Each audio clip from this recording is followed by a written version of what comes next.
Bonjour à tous, j'espère que vous vous portez bien. Dans cette vidéo, on va venir parler d'un changement important qui vient impacter l'immigration des travailleurs à travers l'entrée express et qui vient favoriser les francophones.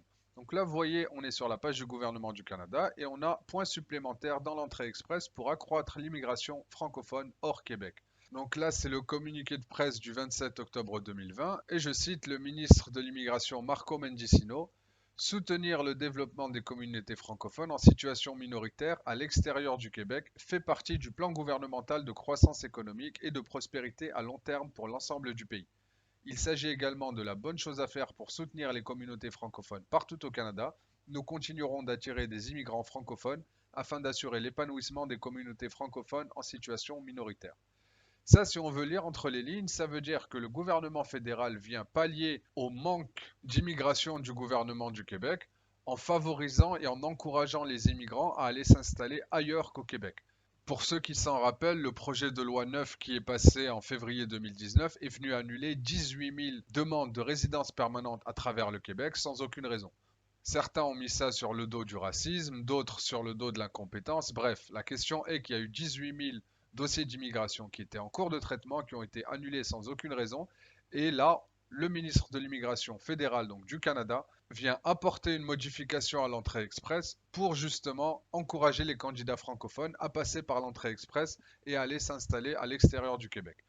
Concrètement, qu'est-ce que ça veut dire? Vous voyez ici, le changement annoncé aujourd'hui prévoit une augmentation de 15 à 25 points pour les candidats francophones et de 30 à 50 points pour les candidats bilingues. Donc concrètement, ça veut dire que si on regarde les critères du système de classement global ici, dans la partie points additionnels, donc c'est le facteur D, on a compétences linguistiques en français qui peut aller jusqu'à 50 points.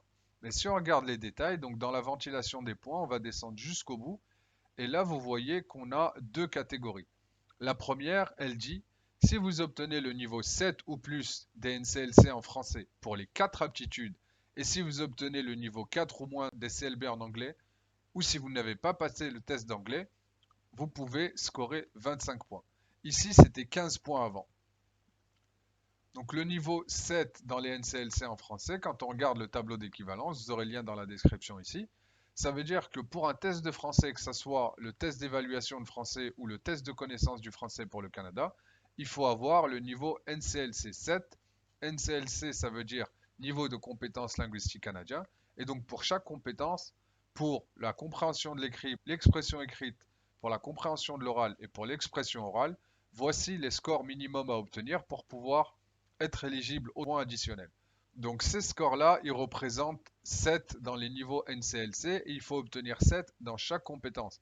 Ça veut dire que si vous obteniez par exemple 10 en compréhension de l'écrit, 10 en expression écrite, 10 en compréhension de l'oral, mais 6 en expression orale, eh ben vous ne serez pas éligible pour les points additionnels et vous aurez 0 points dans la partie D. Maintenant, ce qui est encore plus intéressant, c'est pour les candidats bilingues. Donc là, vous voyez, si vous obtenez le niveau 7 ou plus des NCLC en français pour les 4 attitudes et si vous obtenez le niveau 5 ou plus pour les CLB en anglais pour les 4 attitudes, vous pouvez obtenir 50 points. Donc ici, c'était 30 avant le 27 octobre. Maintenant, c'est devenu 50 points, donc 20 points de plus à score égal. Ici, ça veut dire que quand on regarde le tableau des NCLC, pour le score en français, si vous obteniez 7 minimum ici, et pour le score en anglais, si vous obteniez 5 ici, donc pour l'IELTS, ça correspond à 4 en compréhension de l'écrit, soit en reading, 5 en expression écrite, donc en writing, 5 en compréhension de l'oral, en listening, et 5 en expression orale, en speaking.